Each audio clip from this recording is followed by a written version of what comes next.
Programming Throwdown, Episode 71, Office Spaces. Take it away, Jason. Hey, everyone. So Halloween is approaching, and one of the things we got to do for Halloween is get our Wi-Fi set up. Sure. Worst segue ever. So I wanted to tell everyone about my Wi-Fi setup because I think it's pretty cool. A lot of people don't really take the time to kind of set up something, but it can really make your life a lot easier. So what I actually have the modem connected to a wireless router. The wireless router can do the 2.4 gigahertz, but it could also do the 5 gigahertz. It's like the dual band router. And then I have an extender, which is, on the other end of the house, or about halfway through the house. And so the extender allows us to extend the internet. So in other words, if we didn't have the extender, then it just happens that the cable company put our, cable modem on the far side of the house. And so we don't have internet on the other side without this extender, right? So that's pretty standard. But the part that's really cool, I installed this thing called DDWRT. And I highly recommend before you buy your wireless router that you go on the website, ddwrt.com, and make sure that your router is compatible with this. Even if you don't plan on doing it right away, it's just good to have that capability, right? And so some of the things that it does, you can actually assign domain names to MAC addresses. So Jason, one second. So the idea of DDWRT is it's a replacement firmware. So instead of the firmware your router ships with, you install essentially a different operating system for the router. So a different firmware made by different people than what your router came with. And it unlocks extra capabilities. Yeah, exactly. So basically, I think it's a version of Linux or something. I don't know the details. But imagine it's like, installing Ubuntu on your desktop instead of Windows. It's going to change basically everything. But one of the things it has, which my router didn't have the capability of, is you can say this MAC address should have this name. So for example, my desktop has the name GNOME, GNOME, and my laptop has a different name. My work laptop has a different name. And so if I want to connect to my desktop and I'm at home, I can just type, SSH GNOME. Or because, I have my own domain name, I can type SSH GNOME dot, my domain name. And it'll connect. And so even if my desktop has a different IP address, it doesn't matter. I could just connect to GNOME. And so even like the Raspberry Pi is called Pi, everything is just on a name basis. The other thing I have is, I have what's called I have a bunch of port forwarding. So I can actually SSH to gnome.my domain name, even if I'm somewhere else, like even if I'm in another country. And it'll actually go to that domain name, which will send the SSH command to my house. And then my router will send that command to GNOME. So I could do SSH GNOME from my house. I could do it from someone else's house, and it just works. And so that's DNS mask is the part of DWRT that does that. The other thing that's pretty cool, it has per MAC address bandwidth. So, have you ever had this happen where one of the computers in the house starts updating? Like someone else in your family maybe, or maybe they're watching a really high def video, or, the computer is just downloading some large update, and it kind of slows everybody else down. Like everyone else, the video starts stuttering, or if you're playing a game, it starts jittering or something like that. So I have like per MAC address bandwidth cap. So, even if it's downloading some update, and even if, Microsoft on the other end has just unlimited bandwidth, it's not going to download at more than, I don't know what I have it set to, maybe a megasecond or something. And so that's going to make sure that one computer isn't, starving everybody else. That's kind of my setup. I'm really digging it. I had an issue today, and I was able to resolve it using our tool of the show. So a little foreshadowing. But in general, having a DWRT makes life kind of way easier. And I highly recommend it. And it works kind of really well with Plex and some of these other things that we've talked about in the past. Anything where you're kind of using your own network, right? Very cool. I've been using OpenWRT and DDWRT, which I won't get into the political banter. I actually don't know the difference. Yeah. Oh, okay. I think OpenWRT is a little harder to use, but the more open source sort of spirit one. Oh, okay. And they've come a long way. I don't know. I haven't used OpenWRT in a while. So when I used to use it, so DDWRT has a really nice user interface, a web GUI. And when I last used it, which probably was more than 5 years ago, OpenWRT didn't. But I've probably used some combination of the two for 7, 8 years, maybe even more, maybe 10 years. Nice. So for a long time. And I am by no means a networking person. So doing the things Jason said, so, doing static IPs for certain MAC addresses, naming things, doing QoS filtering so that, HTTP traffic is given preference over BitTorrent traffic, which I never have on my network. Right, of course. Well, you have BitTorrent Sync, right? That was one of our tools of the show. Yes. And I think also, not Steam, but some other stuff uses BitTorrent for updating stuff. Yeah, Blizzard. Yeah, Blizzard games. Yeah.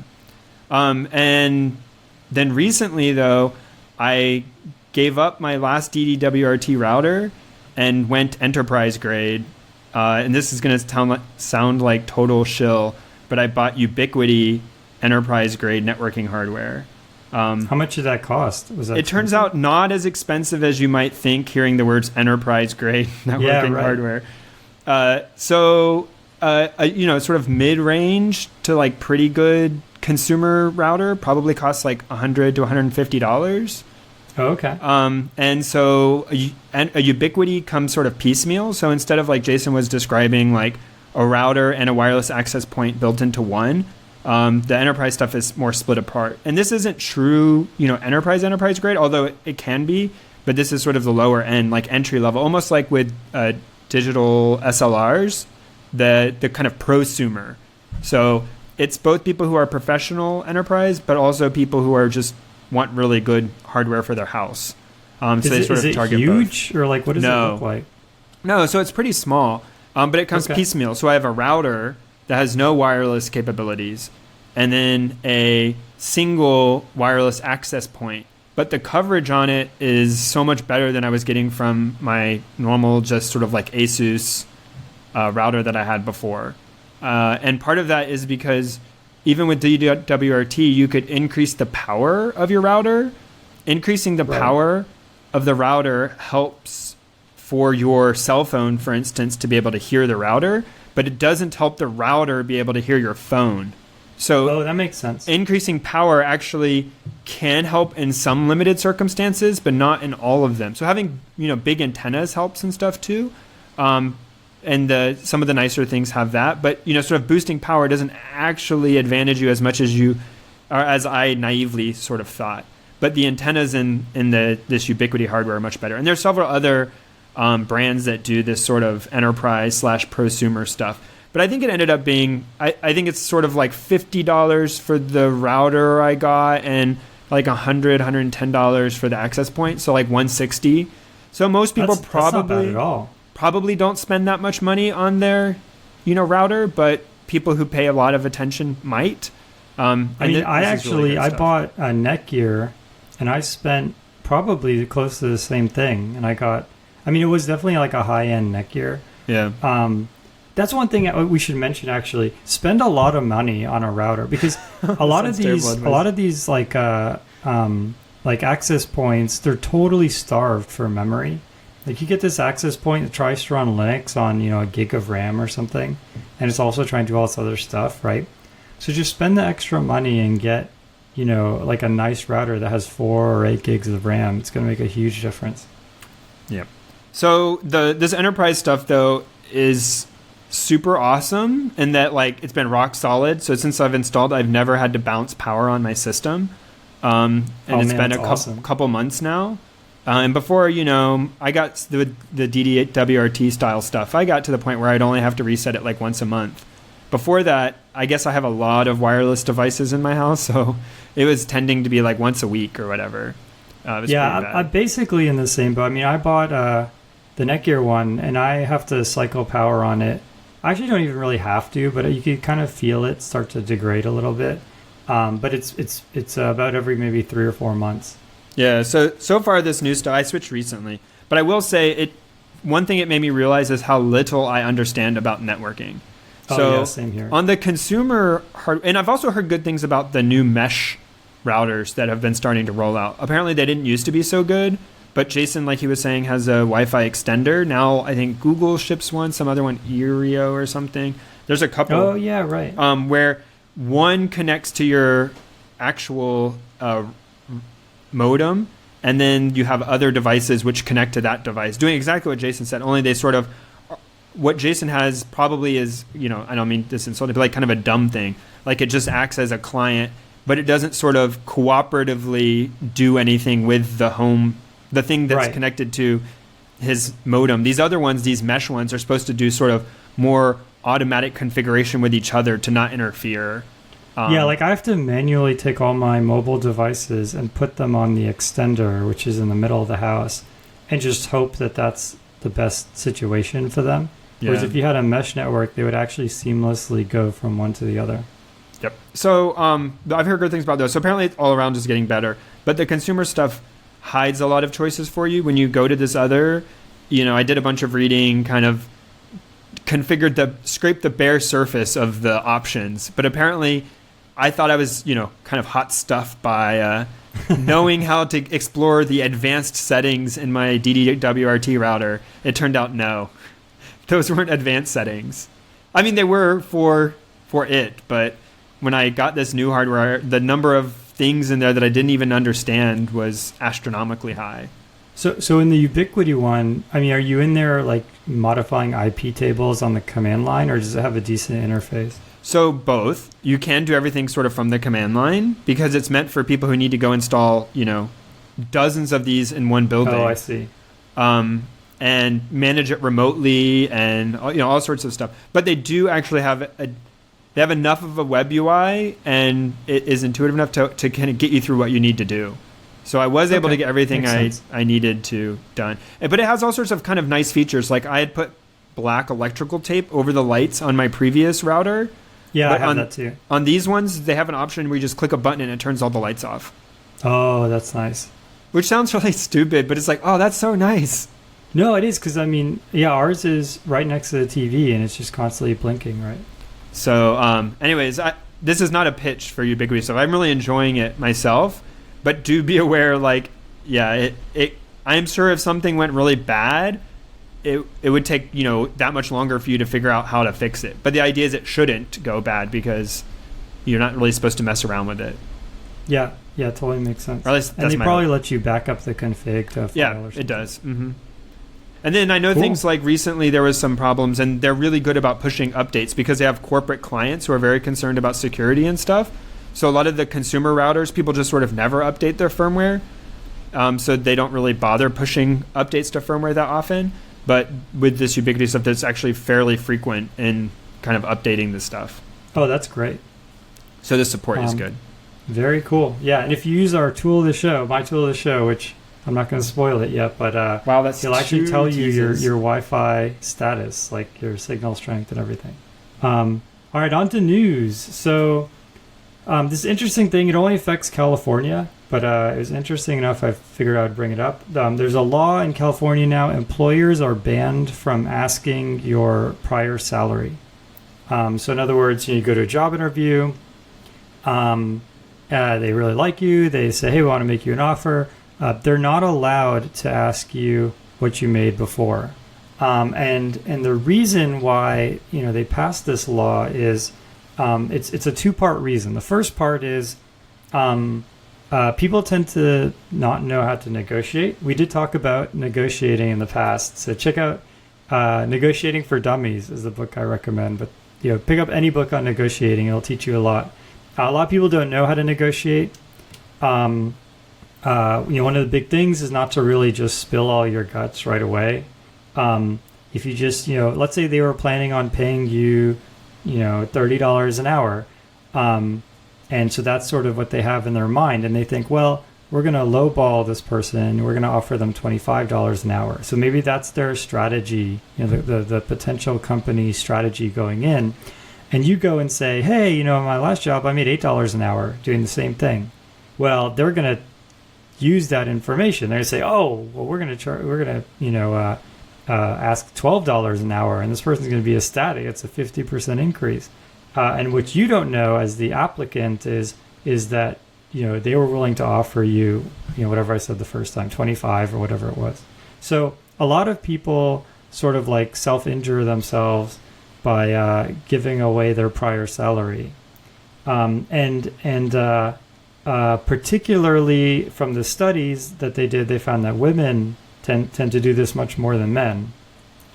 So in the theme of sort of trying to close the gender wage gap and all of that, they passed this law. So the idea is it kind of evens the playing field. It prevents everybody from making that mistake. And so it's kind of interesting. I mean, I think it's one of these things that, like, on the surface, like the way I just explained it, it sounds very obvious, right? What's not obvious is sort of how that's really going to change the dynamics, right? I don't really know sort of like what the actual implication of that is, in terms of like, I guess the company will not ask you. Some people will probably say it anyways, but a lot more people aren't going to say, which means there's going to be this sort of baseline. My guess is a lot of companies are going to start really lowballing people, which is basically going to force them to have to decline a really low offer, which is, I think, going to actually hurt women twice as much as they're being hurt already. So I actually think it's going to completely backfire, because what companies are going to do is they're going to say, hey, come for $4 an hour. And, because they're not going to have any information, so they're going to assume really low. And we'll have to see sort of who takes that and who negotiates. But I found this really interesting because, again, I'm super into game theory and all of that lately. And this fits right in my wheelhouse. So, we'll see what happens. I feel like we should write that down. Jason claims it'll backfire. Do you have a date of when it'll backfire by? No, well, it's one of these things we'll never really know because, so much of this, it's also, data is private. Yeah, that's true. It's also very difficult because it's really tough. You want to help, but it isn't clear how to help. And right. That if someone is sort of consistently lowballed at every job, they sort of can fall farther and farther behind what they should be making if you sort of carry their salaries forward. But like you said, simply not revealing it doesn't prevent them from accidentally getting a lowball offer, not accidentally, but getting a lowball offer and then accepting without realizing they didn't need to accept one that low. Exactly, right? I mean, what you want is an English auction where somebody applies to, 8 companies and then they pick the highest offer. But, that's not really practical. So, in the absence of that, there's always going to be sort of this gap, right? This is really tough. But I mean, it's good that it's getting consideration because I feel like culturally we have a far way to go before we get over a lot of the stigmas that hurt employees. Yeah, that's true. Actually, not to spend too much time on this, but a lot of people are afraid of negotiating and pushing back. My 2 cents of this: number one, a company, even if they say they'll take back an offer, they'll never actually take back an offer. I did see that happen just recently. What? So anecdotally, this did happen. But wait, so is it okay? I can see it happening if someone else, they have 2 candidates and the other person, but that's usually pretty rare. But so you're saying someone made an offer, and then a company made an offer, and then the person said, I want, X dollars more, and then the other company just rejected them? No. So the story, as I understand it, was that basically I think what the candidate was trying to do that, but it just didn't end up that they were dragging their feet. And so the offer was withdrawn. Okay, fair enough. Well, that in general, that's, that doesn't happen very often. like it doesn't happen often enough to really like consider it as part of your strategy. But yeah, I think. Oh yeah, so I was gonna say. So basically, you're negotiating with this recruiter. The recruiter wants you to take the job, and it's not the recruiter's money. Like, if you get twice as much salary, it's not like the recruiter has to pay that out. The people who want to, negotiate are actually the finance people at the company who you don't get a chance to really talk to, right? Which is on purpose, because if you develop a relationship with the finance person, that's like a huge liability for the company. So you purposely aren't exposed to those people. And so, and even the finance people, it's not their money either, right? I mean, it is sort of, I guess, an aggregate, but for a specific case, it's not really their money either. So people shouldn't be ashamed to say, look, like, I think I'm worth this, or I think I'm worth that. But you're right that it is kind of like a stigma. Most people feel like they are sort of telling the person on the other end of the line that person doesn't know what they're talking about, or something like that. And that mostly applies to what Jason's talking about at big companies. At big companies, the people doing the hiring are very far removed from sort of the source of the money. Like they're not really in any meaningful way financially impacted by the decision. Yeah, I think all bets are probably off at small companies. Yeah, I've never actually worked at a small company. Have you? No. Yeah, but I can imagine that it's a different story, right? If you're talking to the owner of the company, negotiating a salary is probably a different conversation. Yeah, that makes sense. Yeah, you'd probably be talking straight to the stakeholder in that case. But either way, the law has good intentions, and we'll see what happens. I mean, just because I'm skeptical, it doesn't mean I don't appreciate the intent.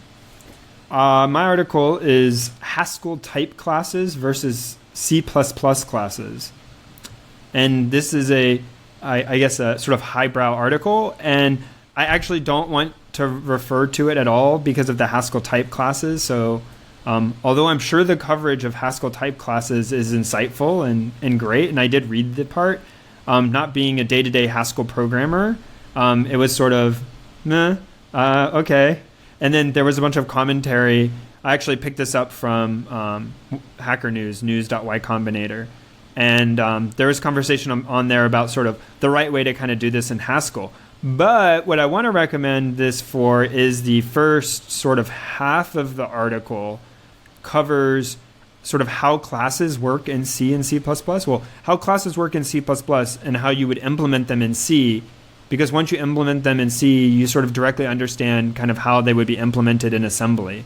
And then you kind of know how classes work. Now, this is something that I think, a lot of people who program in C++ never sort of stop to take time to think about this.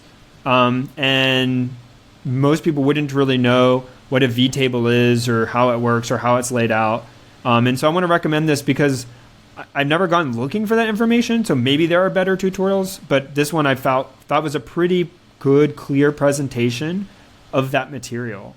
So it sort of just starts with some simple examples and walks through. And that's cool. I didn't realize you could get the compiler to print out that information. I didn't actually either. So Jason's saying that they actually show that there's a flag I didn't know about that will get the compiler to show the vtable for a class.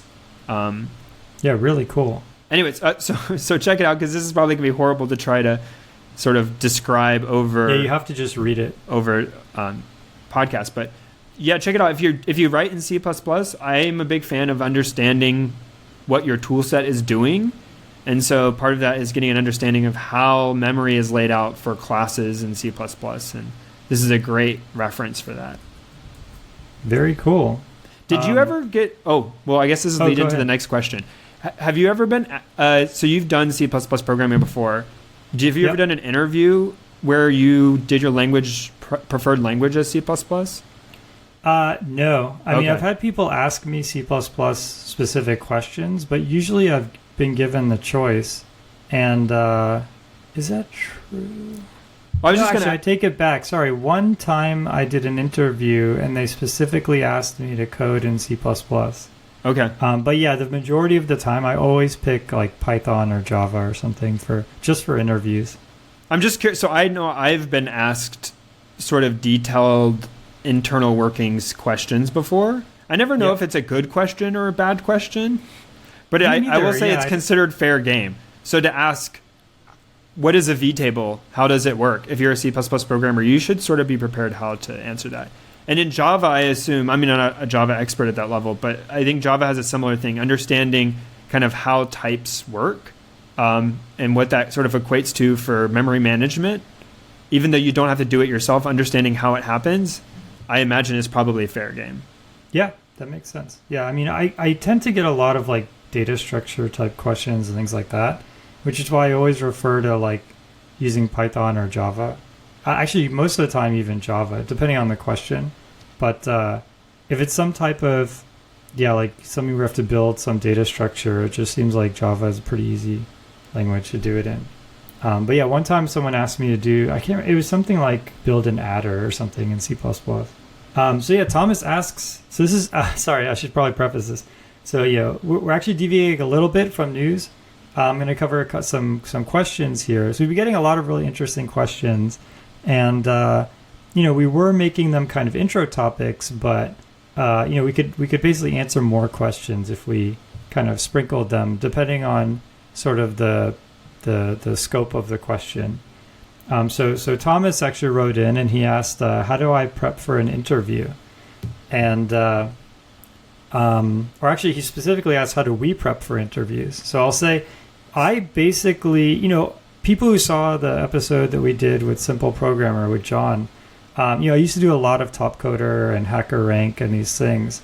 And so I just go back there. So I go to Top Coder, I solve a bunch of practice problems, and that's pretty much it.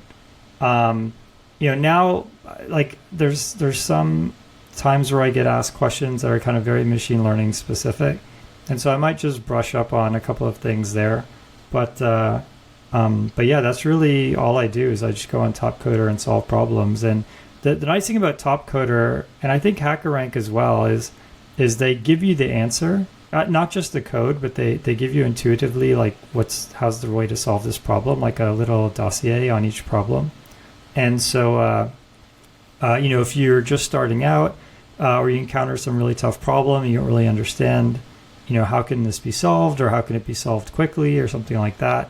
You could always cheat, look at the answer and maybe learn some new data structure or some algorithm you didn't know or some way to reduce the problem or something like that. But yeah, that's what I do. What about you, Patrick? Cry? No. That's how you prepare? Psych myself. I stand in the mirror and tell myself. If you had one shot, one opportunity. No, okay. So, sort of what Jason said, I think spaghetti. It's day to day, which, okay, I want to avoid getting into discussion about whether or not technical interviews where you have to write code make sense. But that's true too. Saying that this is what we deal with in the industry currently, and that many companies you should be prepared to answer coding questions, then know that it is different than what you do day to day. They know that. You should know that if you look it up or pay attention. And so practicing what Jason's saying, those style of questions that are made for programming contests are, okay, well, I'm not going to compete in programming contests, except that they're built for you to solve in a constrained time period and exercise some interesting sort of puzzle solving, reasoning, aspects, statistics in a very controlled manner where someone can understand your process. And that's why they make a really good practice, is because when you sit down to solve it, it isn't, build a distributed data store using Raft consensus for data contention resolution. No one's going to write that in like an hour. Right. I mean, if you do, well, like you probably would have a job. Yeah. And so you can't, you can ask about that kind of stuff, but you can't really have a person write the code for that. It's too complicated. And so the programming contests or interview questions are great for getting your mind thinking about string manipulation, about math operations, about, arbitrary precision, numbers, these kinds of things that you may not use day to day. and just, a refresher for data structures and algorithms. But I also think that a lot of times it is good to practice the soft questions as well. Like, why do you want this job? Why are you leaving your current job? And research your company that you're applying for. If someone asks you, well, why do you want to come work at Jason's amazing company? Then, you say, well, Jason's an amazing guy. And whatever prepare for that because being caught flat-footed, even if they sort of like, okay, whatever, not a big deal. He didn't answer that question or she didn't answer that question. Great. It throws you for a spin. And if you're sort of out of sorts, it's that much harder to bounce back. So prepare for the soft questions too, and spend some amount of time thinking about how you want to present yourself. So, as much as I think, at least here in California and Silicon Valley, like there isn't an expectation to wear a suit, you still want to look nice, whatever you're going to wear. Even if you wear jeans and a t-shirt, that, like, I interview people that are like that all the time, that's fine. I have no issue with that. But, it helps that much if you feel that you're dressed well. I think it comes across, like, as silly as that sounds. I think it's totally you hold true. Yourself better. Yeah, that's a great point. Not everybody. No, I'm sure there's someone will say, oh, I go in a bathrobe and I feel like I crush it every time. You're probably right. Sure, that's true. But I think for a lot of people, myself, I've noticed that if I take the time to prepare sort of what I'm going to wear, if I, make sure that I look presentable, then I sort of feel like I've done my due diligence. And I think that comes across. But yeah, it makes sense. I mean, I think that, the company wants the company you're applying at, sort of, they want you to represent them. And so you got to think like, how, the way you dress and the way you speak and your soft skills and all that is incredibly, incredibly important. And I think, sorry, go ahead. Oh, go ahead. I think preparing for the interview happens over years. Like, yeah, it's true. You sort of, it's not even 80-20, sort of like the 99% of what will get you a job or not sort of takes a long time period, months, a year, years of sort of practicing, being involved in this kind of thing. You're not going to hack your way to, 1 week of practice and you're going to ace the interview. If you're really strategic and train yourself, probably in a couple weeks, a month, couple months, you can probably do pretty well. Get yourself, close the gap. But the bulk of it is stuff you really have to be ready for over longer periods of time. And so all the things we're discussing is to sort of take you the final distance, is to differentiate you from the other people, and to help just, assure that you're that much more ready. Yeah, makes sense. So back to a news article. I guess we should have changed the order of these. This is an article I read a little while ago. Star Stacker Astrophotography with C++11. So although this is yet another C++ based article, just like the Haskell one, this is not much about C++ at all. Well, the Haskell one was about C++, but not about Haskell. This right. One's about astrophotography and not so much about C++. Where astrophotography is just taking pictures of stars. And I don't even remember if there was any C++ in this example. It doesn't look like it. I think maybe the person was not using OpenCV was the sort of trick here. They were trying to not use OpenCV to do things where if you take a picture of the night sky, your camera is really sensitive, but if you take many pictures of the night sky, you can sort of get rid of a lot of the noise that is inherent in taking a picture at night with low brightness. And although that sounds simple, that is really all astrophotography is sort of related, either gathering more light or sort of allowing you to what's called like integrate over longer periods of time, like get more samples. But the problem is, it turns out the Earth is spinning. Shocker. It's also not flat. So the Earth is a spherical-ish object, and anyway, I'm not going to get into that. And we're spinning. Yeah, I don't know where the flat earthers have come from. It seems like that's like another thing again. I want to believe it's just like a shtick, like a meme. Like a joke, yeah, probably. Anyways, but the Earth is spinning, and so if you hold the camera on a tripod pointed in a direction for very long, past sort of I think like 10 or 15 seconds, the distance the star will move will show up across a couple pixels, and you'll get what's called blur. So the star will be blurred not in a sort of Gaussian way, but in a line along the direction. And so if you leave a camera open for like half an hour, you'll start to get star trails, like these little concentric circles of the stars moving. Well, I guess the stars are fixed and the Earth is spinning.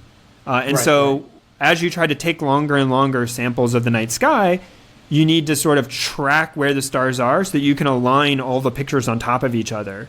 And that's what this goes over. And I knew a lot of this stuff, but I thought this article did a really good job of sort of a clear explanation from, I guess, kind of first principles. And what they end up with, there's already software that does this, so you don't need to do this on your own. And there's, more advanced techniques than what's presented here. But I thought this was a really good presentation of, like, if you wanted to approach this really complicated subject on your own without, just using OpenCV for a lot of this stuff, here's the principles of it. Yeah, very cool. So do they just register the images on top of each other, or do they literally calculate, the Earth's rotation and all of that? So I don't actually know of anyone. They might calculate the Earth's rotation. In this one, they more do like figuring out constellations of stars and figuring out how the constellations move between frames. Got it. But I don't think they try to sort of predict where the next one will be. Okay, makes sense. But you should write that, Jason. All right. That's what I'll do. All the extra time we have. I guess you probably don't start off with a very fine measurement of where you're pointing. So it probably makes it pretty hard. Yeah. So you'd have to also sort of figure out the field of view and where you're pointing, and you'd have to build a model of that up. You have to do basically slam in space. Space slam. Space Jam? Space Jam. Space Slam with Michael Jordan and Bugs Bunny. For reasons. That's right. So now, book of the show. So I read a couple of kind of interesting books. I wouldn't really recommend them. Oh dear. So I'm not really going to. I'm actually going to recommend a classic that I've read several times, which I love, called the name is 1984. I'm sure everyone's heard of it. It's by George Orwell. He also wrote Watership Down, I believe, is George Orwell. But he's written a bunch of books about society, and 1984 is I would say almost certainly his most famous book. And without kind of spoiling too much, basically, it just covers sort of like it's a fiction book about this sort of totalitarian regime, and it's where the term kind of Big Brother came from.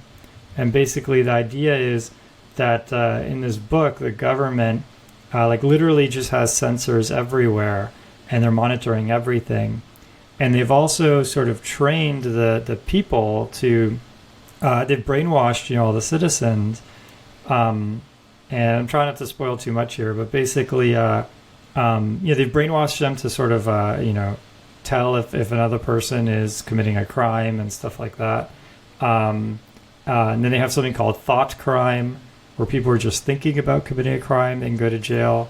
And so 1984 is the basis for, the Paranoia book series and a bunch of other, just all sorts of different, books and films and memes and commentary and stuff like that. You'll hear 1984 referenced very often. And so it's a great book.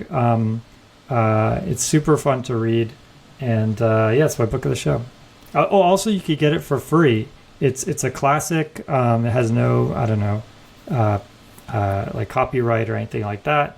And so there's a link in the show notes to the actual book. You don't have to pay for it. I don't think you meant Watership Down. I think it's Animal Farm. Oh, that's what it is. Yeah, who wrote Watership Down? I have no idea. All right. So my book of this show is Words of Radiance, which is part of the Stormlight Archive series by Brandon Sanderson. And I recommended, this is the second book, and I recommended the first one previously, I'm quite sure, The Way of Kings. And so I recently finished the second book, and this is, I guess, on schedule for once, because the third book is coming out November 14th. So, nice. Now, there's a problem, though, which is, so I listen to these books on audio because they're really long. But the first book was 45 and a half hours. The second book was 48 hours. And so the good news is, if by the time you listen to this, you could, in theory, make it through all of the books just in time for the third book to come out. But the bad news is that's like, or the good news, I guess, depending, is, I mean, that's like almost 100 hours of audio. I don't even know how many pages that would be. A lot of pages. But 100 hours between now and November 14th, if you want to get them all done in time for the release party for the third book in the series. Yeah, marathon audiobook. I don't know if that's been done before. So no, okay, I have to say at least something about the book. So I recommend a lot of Brandon Sanderson books, I guess. I don't know. It is what it is. I enjoy his writing style, and I don't think I'm the only one. But basically, this continues where the first book left off, and that means I can't say anything about it because basically anything I say about the second book is going to be a spoiler for the first book. So if you liked the first book, this one is also really good. If you didn't like the first book, you know, I never know what to do if I read the first book of a trilogy or a series and I don't like it. It's like, well, I could go on. And it's like, well, what? Because if I read the second book, I'm going to quit 2/3 of the way through. So I guess start it and plan to make it all the way through, although that's a big commitment. It'll probably, I guess, by the time it's all said and done, be close to 150 hours. Wow. So. Anyways, but the Words of Radiance is an endorsement if you finish the first book, and if you haven't read the first book, go read it. It's really good. It's fantasy, and I like it. And The Way of Kings, Book 1, Words of Radiance, Book 2, and the third one I think is going to be called Oathbringer, which I can't say why, but that means something, but I can't say why. Ah, okay. No spoilers. No spoilers. Very cool. And so you can read all those books on Audible. And if you don't yet have an Audible account, you can actually go to our show notes. We have a link. It's audibletrial.com/programming throwdown. If you go to that URL, you can actually sign up and get a free book with your subscription by clicking on that link. And also that helps us keep the show up and running. So we also, for people who already have Audible or want to support us in another way, we have Patreon. It's getting pretty close to Christmas. So at Christmas, we take, whatever extra money we have from the show, and we spend it on T-shirts that we give to random people. So, we don't, you could totally, what's the word? You could totally snipe the Patreon by becoming a subscriber this month. I think we're going to come up with fair. I think we're going to have a more fair way than that. Okay, maybe we'll do some roulette wheel sampling or something. But yeah, if you're a Patreon subscriber, as part of subscribing, we get access to the list of email addresses, which we don't share with anybody. We only use it for giving out free T-shirts. And so when it gets close to Christmas, sometime in November, early December, we'll start emailing some winners of T-shirts. So check us out. It's patreon.com/programming throwdown. And I want to say thank you. I mean, I know a fair number of people. I looked on the Patreon the other day. We've got quite a few people now contributing. And I know also there's, every month, a number of people who do the Audible trial thing. And so it's encouraging, I guess. It's nice to see that people hopefully are benefiting from this. And, also, I looked the other day, the number of reviews we're getting on iTunes, we haven't really pushed that in a while or talked about it. I don't know if we've ever really pushed it, but... it's been years, since we even mentioned it. I mean, I think I want to say, and I think it's when you go to iTunes, you see only for your country, I believe is true. I didn't know that. I think that's true. And I think we have over 300 reviews now on iTunes. Wow, that's amazing. So thanks to all those people who did it. And if you haven't done it and you're not going to rate us, it's like the app thing. Do you not like us? If you don't like us, don't go rate us. Yeah, that's right. But if you really like it, if you hate us, send us an email. If you like us, rate us, and then send us an email. Actually, yeah, if you hate us, send us an email at definitelynotouremail@gmail.com. That's right. And we definitely will reply. We definitely will reply. Yeah, that's right. Eventually. Oh, man. Cool. So, yeah, thank you so much for all the support. And for all the emails, too. A lot of the shows recently have been either people that we were connected with from listeners that we've interviewed, or show topics that have also come from listeners. So thank you for that. Yeah, and we do try to get back to all of the emails, but I will say, as some excuse, I guess I feel bad about it. Sometimes emails come in during a really busy time, and so they don't always get responded to expediently. So apologize in advance if your emails don't get speedy responses. Yeah, same here. I actually I found just a bunch of email that I flagged while I was on vacation about 6 months ago and never got to it. Ooh, so some people recently got an email from a reply from a 6-month-old email, so I apologize for that. But yeah, we definitely look at all of them and we try to reply to as many as possible. Tool of the show. All right, so we've been teased all show. I'm ready for this. That's right. My tool of the show is Wi-Fi Info View. So this is just one I happen to. It's just the first thing I found on Google. There's probably others, but basically what it does is it just pulls up this menu with all the Wi-Fi access points you can see, what channel they're on, what your signal strength is to all of them, and what the level of noise and decibels is. It's the RSSI, which is some kind of like logarithm of the noise. And so basically, you can look at this and then kind of be strategic. So, for example, one time I had this issue where I was playing this video game and it started kind of stuttering. This is like a week or so ago. I thought that's kind of strange because, we have this like Wi-Fi setup that I'm pretty proud of, and it's just all of a sudden kind of glitching out. And so I unplugged my modem and did all that, and nothing seemed to fix it. So I went on this tool, and it looked good. What ended up happening is I ended up being connected to the extender by accident because I switched over to the extender to kind of fix something, and I never switched back. But with this tool, I was able to see, my signal quality to the extender is really low, which makes sense because I was using a computer that's on the other side of the house. But my signal quality to, the main router was still really good and everything. Also, you can have channel collisions. So if you and your next door neighbor both have a router on the same channel, you'll sort of interfere with each other.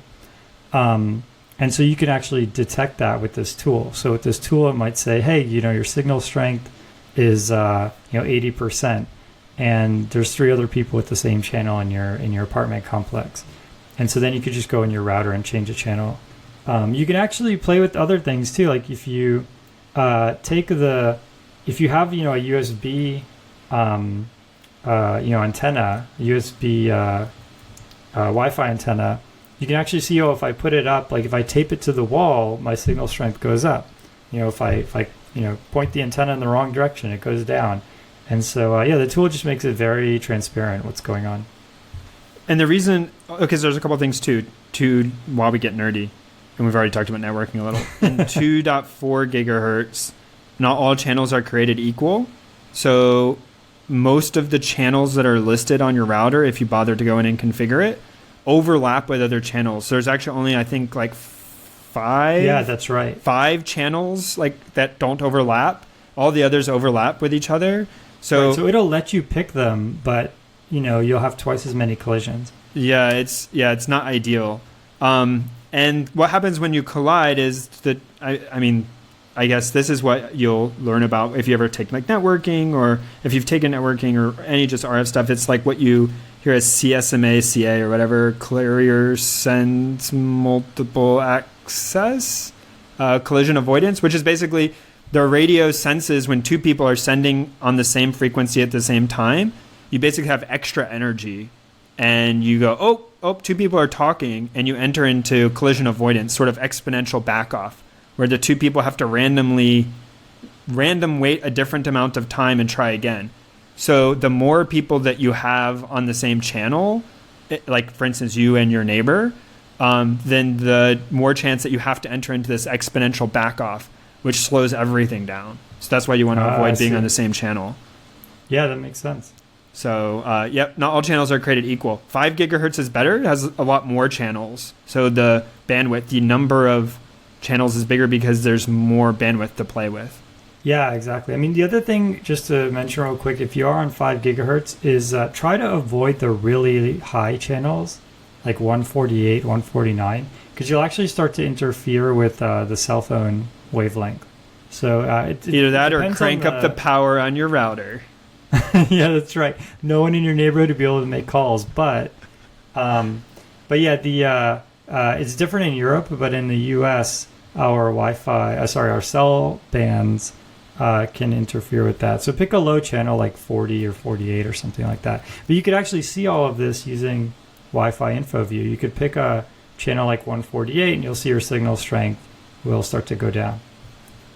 My tool of the show was sent in by last episode we talked about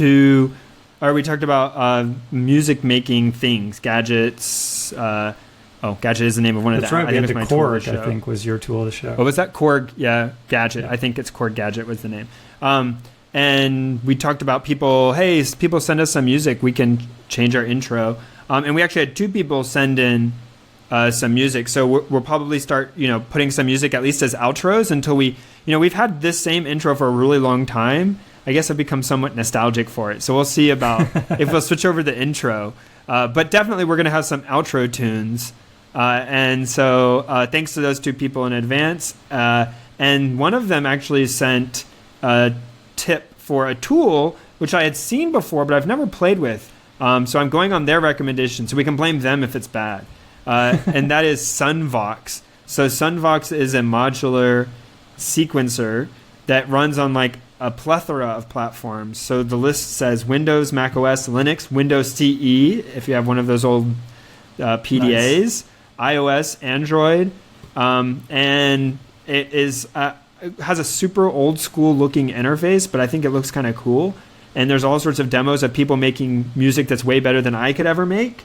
And so, check it out, Sunvox. If you like fiddling around and making awesome music and sounds, or if you're like me and you like making the worst possible sounding thing that not even a mother could love. Or if you're like me and you have so little musical talent that you make something terrible and you think it sounds good. I guess I'm obviously bad that I realize I can't have made anything good.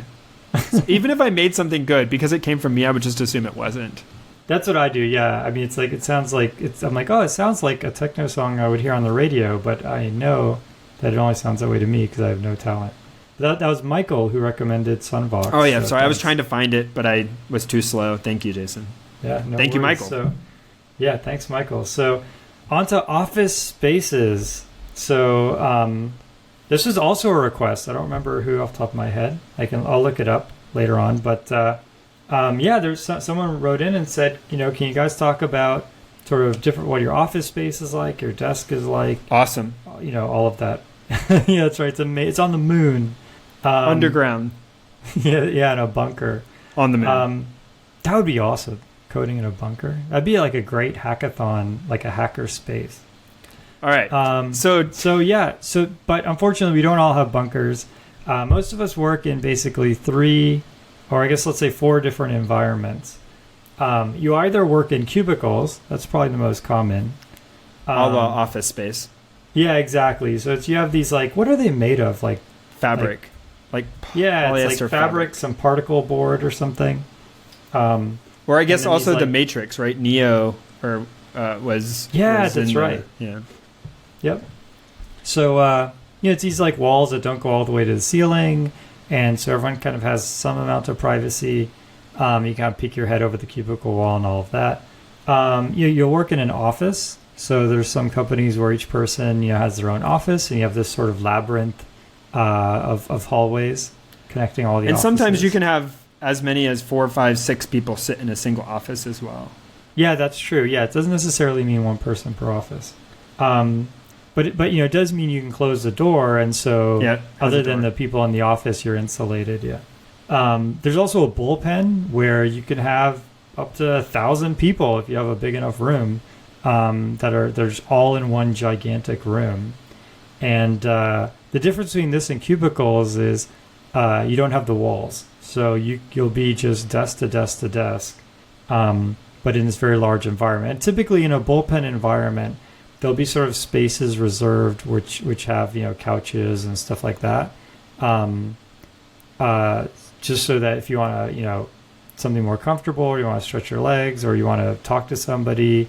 Kind of in a more private setting, you can do that. But most people don't call them bullpens. Most people call this open office. Yeah, right. Like that's what most people, they say, oh, open office. That really just means everyone crammed in a big room together. Yeah. People kind of misuse that. The last one is basically your house. A lot of people telecommute. But yeah, why don't you tell? Oh, sorry, go ahead. Do you really find telecommuting that common? And all of this section is going to be sort of skewed to the limited views of Jason and I, as far as like having not worked at a ton of variety of different places and mostly working in Silicon Valley. Yeah, I mean, where I work now, everyone telecommutes on Wednesdays. Okay. So that's kind of like not everyone, of course, but a lot of people. But yeah, in general, it's not really that common. I think there's this idea that, if you're there physically, you're able to sort of have a heightened sense of, collaboration and things like that. So one of the things is like, this came up at work talking about open offices, and I did a little bit of reading, and one of the things I realized is, oh, interesting, I've never been at a place like this, but open office could really mean in a very true sense of open, no assigned seats.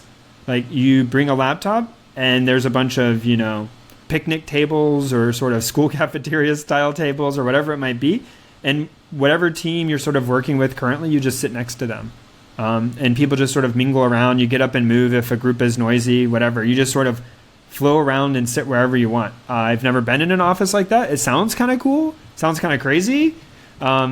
But, I guess some people, this works for them, especially I guess if your teams are really dynamic and you're growing a lot, like I could imagine where this would be useful. But for most... Yeah, the company that's famous for this, or one of them, is Valve. So Valve has an open office, and basically, they have one guy who's like a particle physics expert, in-game particle physics. And so, he just, if a team says, oh, my fireball particle, isn't looking the way I want it to look, then he'll sit with that team, and then he'll sit with some other team. And so I guess the way Valve is set up is they have all these specialists, and so it's kind of conducive to that sort of setup that they could be able to move around. And so they figured, why not just have everyone move around? I didn't know that. But I think in most places, most people have assigned seats.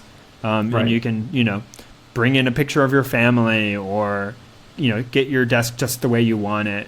And I think that's sort of the most common by far. And for me, my experience out here in Silicon Valley has been you move a lot.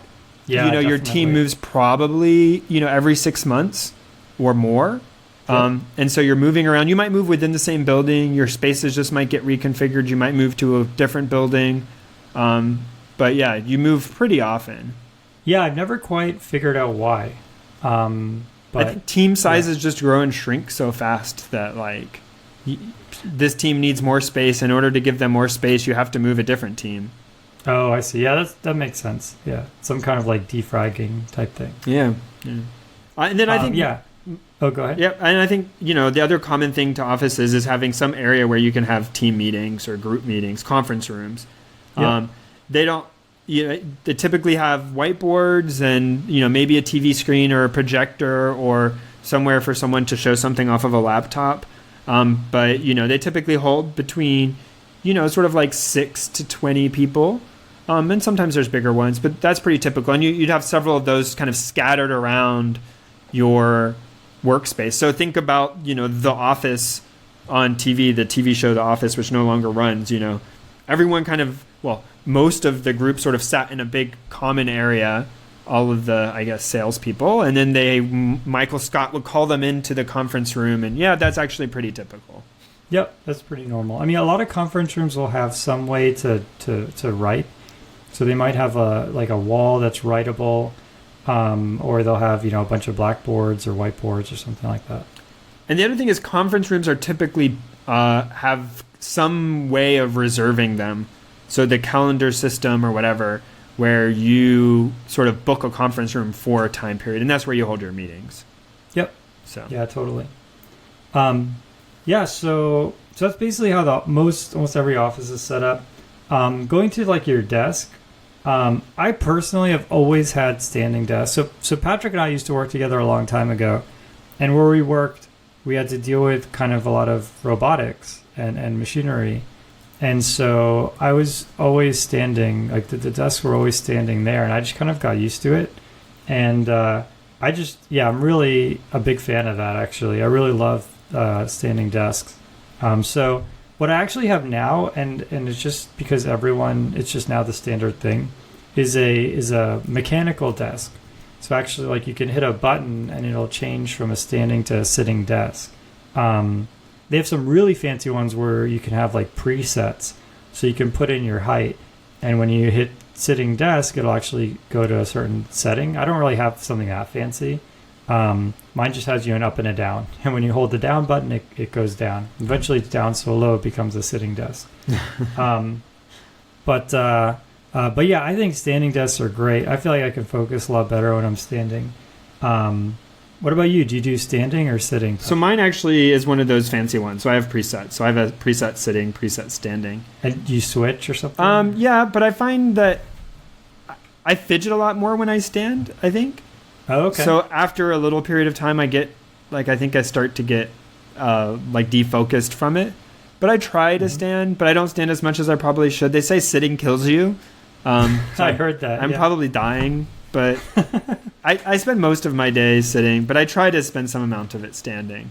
Yeah, makes sense. But then, a lot of, how your desk ends up looking or being is whether you've chosen to have a desktop, a laptop, or both. So my current setup is I have a laptop that I take with me to meetings, but I mostly work on a desktop. And I think for me, I like having a desktop because it's even faster. And it's sort of in a persistent state, and everything, I have just tons of things running and tons of things open, and I don't have to worry about it because of a very powerful desktop. Versus on my laptop, I keep it, sort of a minimal working environment, so I can do work, but I'm not for me, I don't do a lot of work remotely, so I'm not really set up to work from my laptop.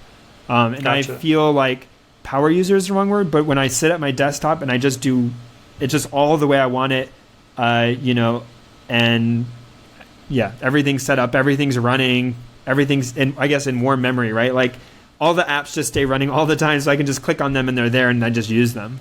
Yeah, makes sense. So I'm a big fan of desktop, but I know a lot of people really love laptops so that they can, sort of work at their desk and then pick it up and take it home and just keep working.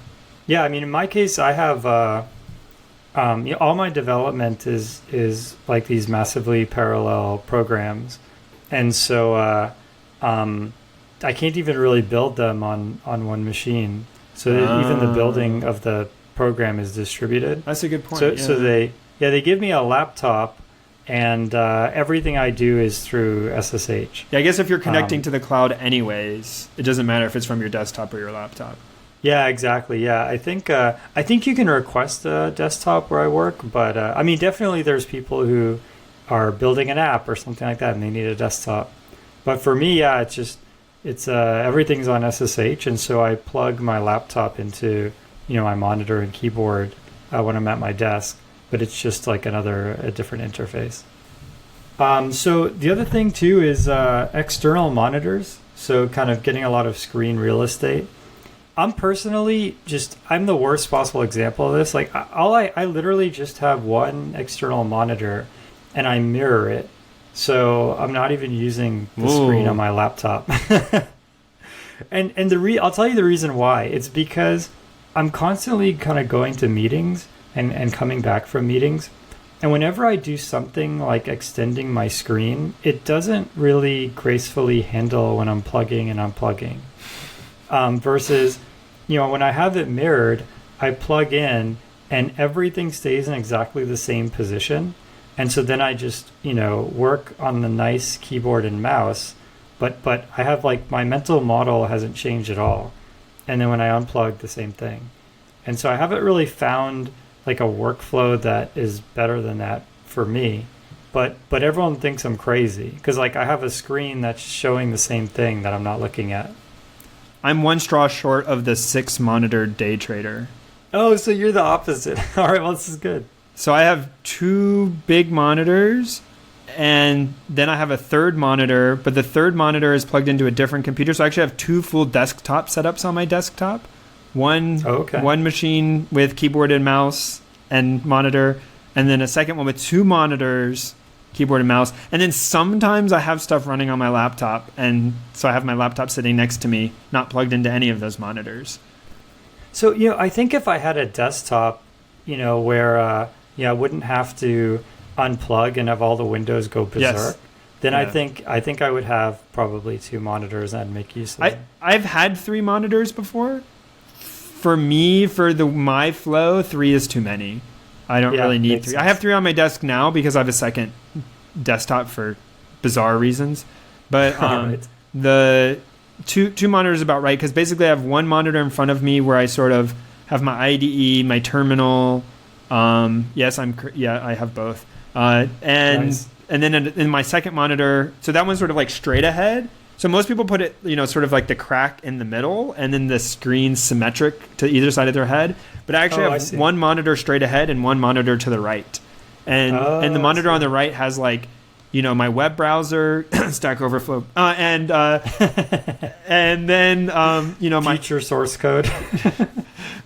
and my pull request, GitHub stuff, whatever, and then split with sort of email, the chat stuff. All of that lives on that right screen. Makes sense. And so if I'm doing like email and stuff, I'm sort of off facing to the right. But if I'm coding and focused, I'm like all straight ahead, absorbed. That makes sense. Yeah, I think there was a time I had my laptop, it wasn't mirrored. And that's basically what I did. I had the main screen for like the coding, all of that, and the other screen had the chat and Gmail and all that. Yeah, some people do the second screen where they rotate the monitor 90 degrees. So it's like tall. Oh, yeah, and they could read And then they can papers read. and Yeah, stuff. and that's kind of cool. Makes sense, But yeah. it bothers me because it looks weird. Yeah, it looks like an L, like a goofy, obtuse L. So I have a friend who she consults startups for recruiting. So in other words, she's not a recruiter anymore, but she goes to startups and helps them get talent, like an advisor. And the number one thing she said is she told them to give all their employees the best, biggest monitors. And they say that when candidates come to interview, there's just something, it's like kind of, conscious, kind of subconscious. But when people come to interview and they see a bunch of really huge monitors, it massively affects whether they'll take the job or not. Huh. Like they look at it as like, oh, the company really cares about these people. They're giving them huge monitors. And I thought it was so bizarre. And even, the lady I was talking to, it's like an empirical thing. She didn't really have a, psychological answer or anything. But yeah, people are sort of really valued based on the size of the monitor. It becomes like a really important thing. So also at most big companies, it's entirely possible to just get whatever sort of keyboard, mouse, chair setup you want. And when I've been at really big companies, they even have like a place you can go to, and they'll sort of measure you and recommend something for you, teach you the right way to sit and how that you're going to die Yep. because you sit too much. Yeah, No, they don't say that, but they do. you get scoliosis. And so you can sort of get whatever setup you want. And some people have really crazy stuff, like really fancy chairs, keyboards with mechanical switches like Cherry MX Blues that just go clack, clack, clack, clack, clack. You hear it across the room. It just gives me cramps thinking about pushing on those keys. They're so hard. But, people... some people like it. Yeah, some people have like really old IBM style keyboards. Yeah, right. And some people have the Kinesis dished keyboards for reducing RSI, repetitive stress injury. Yeah, people will have really elaborate setups. So I have sort a of vertical everything. mouse. That's sort of my speciality, I guess, is I have a vertical mouse that I really enjoy. For people who don't know, a vertical mouse is you don't have to bend your wrist. So in other words, like right now, like if you're not driving or something, put your hand on the table with your thumb, the way you'd hold a regular mouse. And if you look, your bones are actually crossed over. And it doesn't sound like it matters, but instead, like hold your arm the way you'd hold like a Coke or something, a bottle. And there's actually a mouse that feels like that. It'd be terrible for video games or something like that, but if you don't have to, be that precise or quick, it actually saves like a ton of stress on your arm. So, so that's sort of the only real ergo thing I have. So we can go to like office amenities. So what are some of the coolest things you've seen in offices, either that you've worked at, visited, heard about, rumored about, the moon base? Moon base. Well, okay.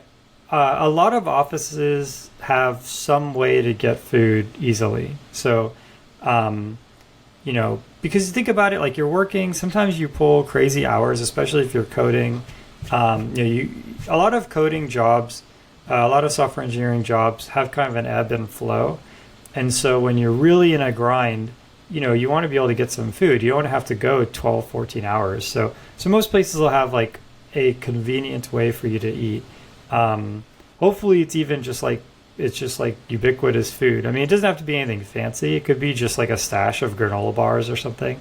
But most offices will like hit up a Costco or something every week or two, and there'll be kind of a place to eat. Some other kind of cool amenities. Some places will have a gym where you could go and work out, especially if you need to think about something. Sometimes it's good to like go for a run or even go for a walk around the building type thing. A lot of places will have a game room, so it could be some ping pong or Xbox or something like that, as a way to sort of decompress, right? Some other kind of more esoteric things are like nap pods. So for you who haven't seen this, it's actually, I don't even know how to describe it. Okay, so it's like a chair, but the chair is, tilted back. So you're lying down in this chair, and then there's this dome, and the dome just goes over your head, and it's not like playing. It's kind of like IMAX, like an IMAX just for you, except it's not playing any video. It's just a black dome that goes over your head, and so it kind of completely takes away the outside stimulus, and so you can just kind of in theory you can sleep. I think it's kind of weird to sleep like right there where everyone's working, but in theory you could do it. But it's really a way to just kind of rest your eyes and chill for a bit. There's also quiet rooms. These also be called prayer rooms. A lot of places have that, and I have to kind of confess. So when my son was really young, I actually didn't take my paternity leave. There was like a period of time in between when he was born and when I started my paternity leave, and it's kind of strategic because I had parents in town that were helping and stuff like that. But we had a newborn, like just born, and there's definitely a couple of times around that time where I slept in the quiet room for probably like an hour. And so I'm gonna tell your boss. yeah, if my boss is watching the podcast, well, he can't fire me because I don't work there anymore, but that happened. But yeah, so in general, quiet room is a good place, or if you're really just exhausted, you could take a nap before driving home or something like that. Those are the big sort of office amenities that I remember. Some things people have at their desks, like, did you ever work somewhere where people had set on exercise balls? I think standing desks sort of replaced this, but yeah, that's true. I feel like this was a thing crazy. A while ago. Yeah, like it's. I don't know if this has even been parodied, because I think it's one of these things that if people saw it, they just wouldn't even know what to think. But yeah, there's people who, and I'm not insulting these people in any way, but it's just like, it's an interesting thing to see. Like there's people who just, sit on an exercise ball literally all day. And the idea is you're sort of wobbling a little, and your core kind of gets an exercise, so it's better than just kind of sitting around. I did sit on an exercise ball for a while. I used to have one at my desk, a chair and an exercise ball, until someone took it. I don't know where it went. Someone took your Well, so I showed up when I first started working, and someone had left one, and so I used it, and then one day mine disappeared, so maybe the person came back and took it. I see. But anyway, so I had one. It actually, I couldn't do it for long periods of time, but it's kind of nice if you're just like answering email or doing something that's not super focused, just sort of like bounce around a little. And I kind of liked it. I'm not going to lie. Okay. It looked goofy, but it was kind of I'll have to see if I can find one somewhere in the office. I'll try. Yeah, try. They have also the exercise ball chair, which I think is not the same thing. Oh, wait, I don't know what that is. That is where literally it's a chair. So the exercise ball is pinned. It can't move. But you're just getting the cushion of an exercise ball. But you're not really doing any of the workout. Whoa, I see this. Whoa. Yeah, isn't that crazy? I saw not one the seen other this day. I was before. like, what is this? This is cool. I kind of want one of these. All right, you check it out. You All right, be the guinea I'm gonna pig. contact my ergonomics department and tell them I need one of these. You need a chair. That's So an I don't think I've exercise. seen typically in like a communal space. Although I did one time see a person who had one at their actual desk. Is a treadmill desk where you have a standing desk and then a treadmill underneath it, and so you have to walk while you type. Now I do not know how this works. If you're doing like video conferencing or doing training videos or watching YouTube videos or Twitch, I mean, not totally working, sure. But I feel like if I'm programming, I get seasick, like moving my head as I walk and like trying to type. I know. Like, Oh I my don't get gosh. it. I mean, people do it and I don't knock them. It's great. I wish I could exercise that much. But like, I have seen this though. Desks where it's like a tall standing desk and then just basically like a treadmill underneath. Yeah, I know a guy at work, and I'll call him Mike. His name is Mike. And so Mike, if you're listening to this is someone I used to work with. And yeah, as you said, he probably spent 3 hours a day on the treadmill. Whoa, that's and he got a lot impressive. done. So this isn't knocking him at all. But yeah, like the idea of trying to walk and write code at the same time, it just boggles my mind. So, Some other kind of novelty things. Some companies do free massages. Some companies have like a valet service, so you don't have to find a place to park in the parking lot. You just get to work and hand over your keys. Even crazier, there's some valets that'll like refuel your car. So if you have an electric car, they'll need one make of sure all the these. cars are charged.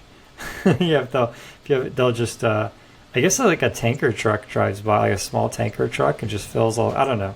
It's bizarre. Some other really novelty things. There's some people who take an airplane to work. I know somebody who, and like this is something you would hear about, like someone takes an airplane to go to the Alps to rescue someone or something, or goes to Yukon or something like that. But this is just, normal people who just take a small biplane to work. Or a ferry. We live in Silicon Valley, so there's I don't know if it's still running, but there was a ferry that was taking people from East Bay across the bay to South Bay to various companies. well, in New York City, people take the ferry to work. Like that's pretty common. I think actually yeah, that's ferry true. isn't that novelty. Yeah, that's true. Like, I think actually I probably a guess- lot of people do that. That's okay though. Yeah. But here it is it's different. So, Yeah, I mean, well, we have such a traffic nightmare here that and we didn't even Yeah. cover all of the sort of things about. Well, that's okay. It's not really part of Office Spaces, but all of the nice things that we, as sort of working in the programming field, I feel like sometimes I take for granted and forget that we get health insurance, and well, I guess it depends on if you live in the United States or not, but get health insurance, retirement account contributions, like paid internships. There's lots of things that are sort of amenities, I guess, in some way that. yeah, They're pretty yeah, nice. absolutely. But yeah, I'm not Um, a super big fan. I've never been even. I have worked at places that have been considered to have really good offices, and I've never really been super impressed that like I feel like I can be so much more productive here. Yeah, As far the as like only at my thing- desk. The peripheral The- stuff is really nice, but I feel like it could be in the building next to me and be just as effective. Yeah, exactly. The only thing that I think makes a difference is the food situation, and the only reason is because it helps to like build the camaraderie. Like Oh, basically, that's fair. yeah. Like I've been like you want to be in a way like I would say if I was designing a place for people to be software engineers, I'd want to design it in a way where people were forced to like kind of socialize together, or not forced obviously, but like incentivized. And so the like having one place where everyone goes to eat is kind of a really good way to do that. Also the game room. So if you have one room just like stocked with like Xbox and a bunch of other games, then it kind of like the first thing that'll happen when you set that up is people will kind of show up when someone else is playing and then leave, and they'll kind of be like contention for the Xbox. But then people pretty quickly realize, oh well, we should just all play together, and then we don't have to have contention. Like someone could just jump into the game and instead of leaving, right? And so it kind of forces some like camaraderie and some socialization. Well, that's But all I yeah, got you're for right. this time. Yeah, that's There's been a whole bunch of crazy setups. You can go online. BusinessInsider.com is famous for talking about like, oh, check out, LinkedIn's new San Francisco office where you can, paraglide off the skyscraper, like these crazy things. But in general, I think we covered kind of the basics and sort of why they're important. So if you have a crazy office setup, send us an email. We'd love to hear it. If you like program while you're flying a supersonic jet or something, that would be amazing. Send us a picture. Programming, flying, and taking a selfie. There are limits, Jason. Yeah, I don't think. Don't end up in the news for crashing an airplane or something. That would be bad. But if you could pull off the selfie, do it. Oh dear. Oh man. So thanks a lot again for your support. I hope you enjoyed this episode. This isn't about a coding language or an interview with a coding language inventor or anything like that. It's kind of an off-the-wall thing. We were asked in an email about it, and so we thought it'd make a fun episode. Send us an email and let us know what you think, because there's a lot of topics like this, and whether you like it or not will really determine what we talk about. So, all right, till next time. See you later. The intro music is AXO by Binar Pilot. Programming Throwdown is distributed under a Creative Commons Attribution Share-alike 2.0 license. You're free to share, copy, distribute, transmit the work, to remix, adapt the work, but you must provide attribution to Patrick and I, and share alike in kind.